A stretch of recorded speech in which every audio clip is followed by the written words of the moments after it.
18แปลว่า18 28เมษา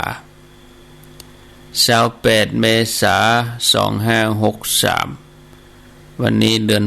8ออก7ค่ำพร่ำว่าเป็นวันการตี5กับ18นาที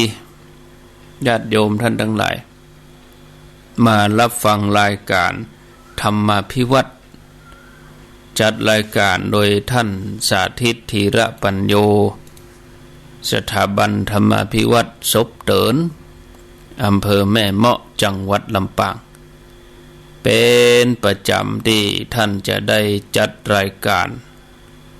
มาพบปะศรัทธาญาติโยมท่านสาธุชนท่านผู้ฟังทั้งหลาย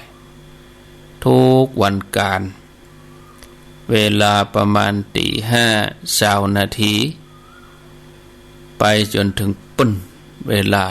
ใกล้7 โมงปุ่นบางสถานีเพิ่นก็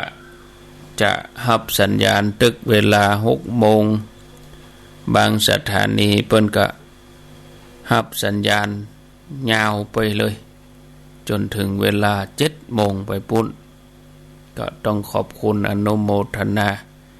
ต่อไปนี้สัญญาณพร้อมแล้วก็ขอนิมนต์เลยครับนิมนต์ครับ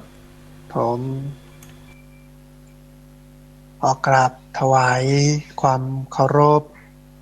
พระเถรานุเถระที่เคารพอย่างสูงทุกรูปเจริญสุขสวัสดีสาธุชนท่านผู้ฟังทุกคนทุกท่าน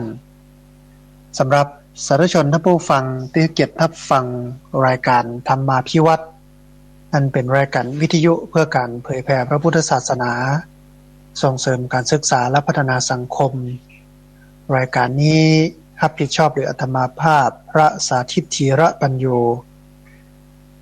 ผู้อำนวยการสถาบันธรรมาภิวัตรสถาบันเพื่อเผยแผ่พระพุทธศาสนาส่งเสริมการศึกษาและพัฒนาสังคมตั้งอยู่ณที่พักสงฆ์สถาบันธรรมาภิวัตรบ้านศพเตินตำบลศพปาดอำเภอแม่เมาะจังหวัดลำปาง